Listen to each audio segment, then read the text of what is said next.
출애굽기 6장 14절부터 7장 7절까지의 말씀입니다. 그들의 조상을 따라 집의 어른은 이러하니라. 이스라엘의 장자 르우벤의 아들은 한옥과 발루와 헤스론과 갈미니, 이들은 르우벤의 족장이요. 시므온의 아들들은 여무엘과 야민과 오핫과 야긴과 소할과 가나안 여인의 아들 사울이니, 이들은 시므온의 가족이요. 레위의 아들들의 이름은 그들의 족보대로 이러하니, 게르손과 코핫과 무라리요. 레위의 나이에 137세였으며 게르손의 아들들은 그들의 가족대로 림니와 시므이요. 고핫의 아들들은 아므람과 이스라엘과 예브론과 우시엘이요. 고핫의 나이는 133세였으며 무라리의 아들들은 마흘리와 무시니, 이들은 그들의 족보대로 레위의 족장이요. 아므람은 그들의 아버지의 누이 요게벳을 아내로 맞이하였고, 그는 아론과 모세를 낳았으며 아므람의 나이는 137세였으며 이스라엘의 아들들은 고라와 네벡과 시그리요. 우시엘의 아들들은 미사엘과 엘사반과 시드리요. 아론은 암미나답의 딸 나순의 누이 엘리세바를 아내로 맞이하였고, 그는 나답과 아비후와 엘르에살과 이다마를 낳았으며 고라의 아들들은 아실과 엘가나와 아비아삽이니, 이들은 고라 사람의 족장이요. 아론의 아들 엘리아살은 부디엘의 딸 중에서 아내를 맞이하였고, 그는 비니아스를 낳았으니, 이들은 레위 사람의 조상을 따라 가족의 어른들이라. 이스라엘 자손을 그들의 군사대로 애굽 땅에서 인도하라 하신 여호와의 명령을 받은 자는 이 아론과 모세요. 애굽 왕 바로에게 자손을 애굽에서 내보내라 말한 사람도 이 모세와 아론이었더라. 여호와께서 애굽 땅에서 모세에게 말씀하시던 날에 여호와께서 모세에게 말씀하여 이르시되, 나는 여호와라. 내가 내게 이르는 바를 너는 애굽 왕 바로에게 다 말하라. 모세가 여호와 앞에서 아뢰되, 나는 입이 둔한 자이오니 바로가 어찌 나의 말을 들으리이까. 여호와께서 모세에게 이르시되, 볼지어다 내가 너를 바로에게 선같이 되게 하였은즉 내 형 아론은 내 대언자가 되리니, 내가 내게 명령한 바를 너는 내 형 아론에게 말하고, 그는 바로에게 말하여 그에게 이스라엘 자손을 그 땅에서 내보내게 할지니라.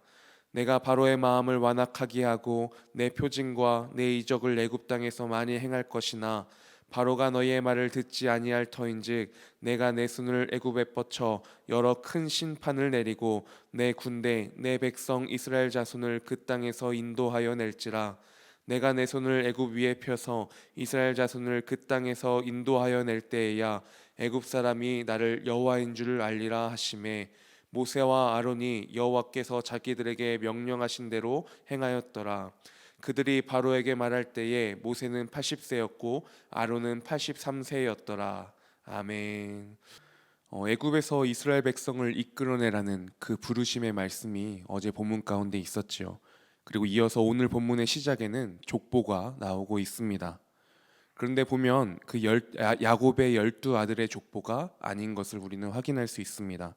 또한 첫째 르우벤, 둘째 시므온은 자기의 아들들까지만 나왔는데, 이제 셋째 레위는 손자까지 나오고 있는 것을 확인할 수 있죠. 무엇을 말합니까? 이 셋째 레위 쪽을 이야기하고 있는 것입니다. 넷째 유다는 나오지도 않습니다. 오늘 본문 속에서 이 족보는 모세와 아론을, 더욱이 이 아론을 중심으로 이 족보들이 전개되어져 가고, 그 이유는 앞에서 모세의 동역자로 아론이 세워졌는데, 이 아론이 누구인가 소개되어지는 말씀이라고도 볼 수 있는 것이죠. 그러면서 이 족보의 마무리가 어떻게 되어지냐면 26절, 27절 말씀입니다. 이스라엘 자손을 그들의 군대대로 애굽 땅에서 인도하라 하신 여호와의 명령을 받은 자는 이 아론과 모세요. 애굽 왕 바로에게 이스라엘 자손을 애굽에서 내보내라 말한 사람도 이 모세와 아론이었더라. 이 족보의 결론 부분으로 모세와 아론이 이스라엘을 애굽에서 인도해내라는 그 하나님의 명령을 받은 자이며, 또 27절에 애굽 왕 바로에게 이스라엘 자손을 내보내라 말하는 그 명령을 받은 자임을 보여주고 있습니다. 이들의 권위와 이 지도력을 강조하고 있는 것입니다. 그런데 이들이 처한 상황은 무엇이었습니까? 자신들이 이제 바로에게 출애굽을 이야기했다가 애굽 왕 바로가 이스라엘 백성들의 노역을 더욱 심하게 만들었던 상황이지요. 그리고 그로 인해서 마음이 어려운 상황 아닙니까? 이스라엘 백성들에게도 인정받지 못하고 외면받고 욕을 먹고 있는 그러한 상황입니다. 그런데 그 상황에서 이 본문은 그 모세와 아론의 지도력을 인정해주고 있는 것입니다. 왜냐하면 이 일이 이들이 원해서 이들의 뜻대로 이들의 계획 가운데 자기의 욕심으로 출애굽을 하려는 것이 아니라 하나님께서 명령하신 것이기 때문에, 하나님께서 이들을 부르셨기 때문에, 하나님께서 이들을 사용하시기 때문에 그런 것입니다. 그러면서 앞에서와 같이 또다시 그 모세와 아론에게 명령하고 계십니다. 29절 말씀에 나는 여호와라, 내가 내게 이르는 바를 너는 애굽 왕 바로에게 다 말하여라. 자신이 누구인지 다시 한번 말씀하십니다. 나는 여호와라. 이게 무엇을 의미합니까? 나는 여호와이니, 맞아, 너가 지금 사람들에게 인정을 받지 못하고 저 왕 바로는 너희를 비웃고 있고 너희는 너희로 인해서 다른 사람들이 어려움을 겪고 있는 그 가운데 마음이 어렵고 이것이 과연 옳은 길인가? 이것이 하나님의 뜻인가? 도망치고 싶고 외면하고 싶은 그 자리일지도 모르겠으나 나는 여호와이니 너가 유일하게 의지하고 믿고 순종하며 나아갈, 그 누가 어떻게 보더라도 그 무엇이 내가 예상한 대로 흘러가지 않을지라도 순종하며 나아갈 그 대상이 되신 여호와이심을 보여주고 계십니다. 그래서 29절 말씀에 보면 내가 내게 이르는 바라 너는 애굽 왕 바로에게 다 말하라. 너가 쉽게 얘기할 수 있는 것 골라서가 아니라 내가 명한 그대로 다 말하여라 명령하고 계신 하나님이시지요. 저는 이러한 본문 속에서 다시 한번 나를 부르시며 내가 순종해야 할 대상이 되신 하나님의 모습을 묵상하였습니다. 그분은 창조주이시며 전능하신 하나님이십니다. 출애굽 모세와 아론을 통하여서 일하고 계시지만 그들이 하는 것이 아니지요. 7장 4절 말씀에 이렇게 말씀합니다. 내가 내 손을 애굽에 뻗쳐 여러 큰 심판을 내리고 내 군대 내 백성 이스라엘 자손을 그 땅에서 인도하여 낼지라.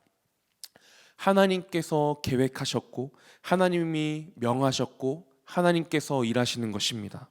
그 하나님을 머리로만이 아니라 말로만이 아니라 실제적으로 내가 믿고 순종하며 나아가는 것, 그리고 그 가운데 하나님께서 우리를 들어 사용하시는 것이지요. 나를 부르시며 부르심에 순종할 대상이 되시는 여호와 하나님의 모습을 본문 가운데 보았습니다. 그렇다면 본문 속에 나타난 인간의 모습은 무엇입니까?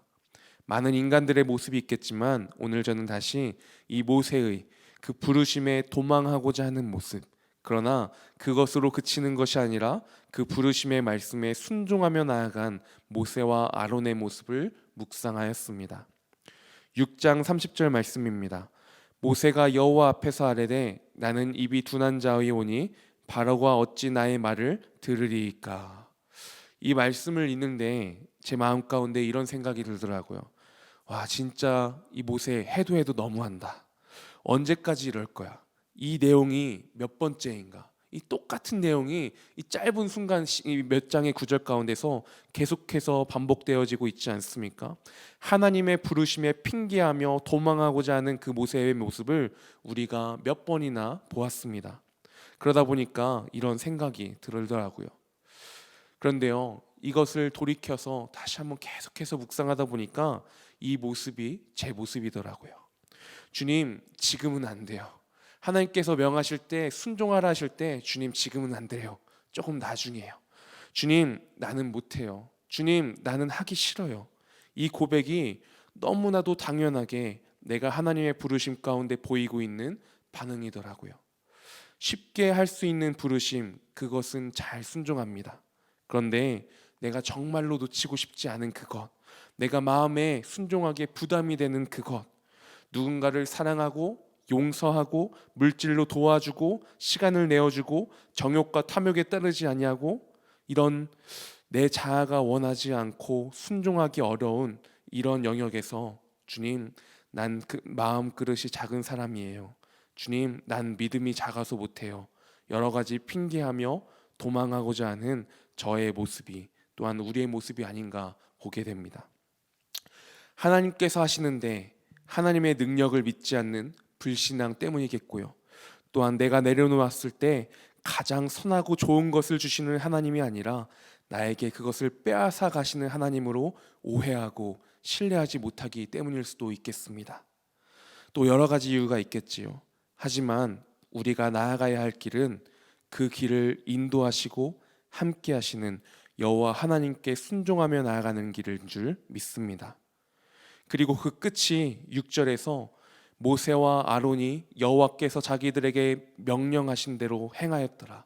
자기들에게, 다른 사람들이 아닙니다. 우리들에게, 나에게 명령하신 대로 행하였더라.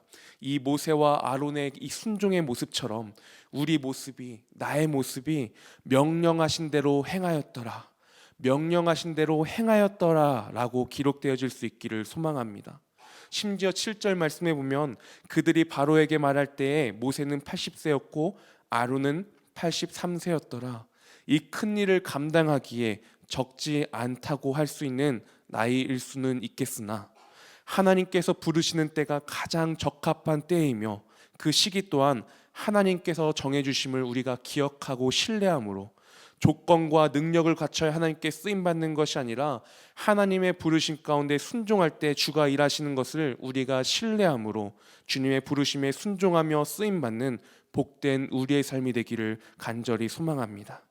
우리가 함께 이 시간 기도하며 나아가기 원합니다. 함께 기도하실 때에 나를 부르시며 부르심에 순종할 때 대상이 되시는 여호와 하나님, 그 하나님을 신뢰하며 부르심에 순종하며 나아가기 원합니다. 나로 인해서, 상황으로 인해서, 나의 연약함으로 인해서 그 부르심의 순종에 돌아서는 것이 아니라 정말 그것이 하나님의 부르심일 때 주님의 역사하심을 신뢰하며 순종할 수 있는 나 자신의, 나의 정욕에, 나의 자아를 내려놓고 오히려 나의 그 연약함과 부족함으로 인하여서 더욱 주님께 영광 돌릴 수 있는 나의 모습을 기대하며 그 발걸음을 살아가게 하여 주시옵소서. 고백하며 이 시간 함께 기도하며 나아가겠습니다.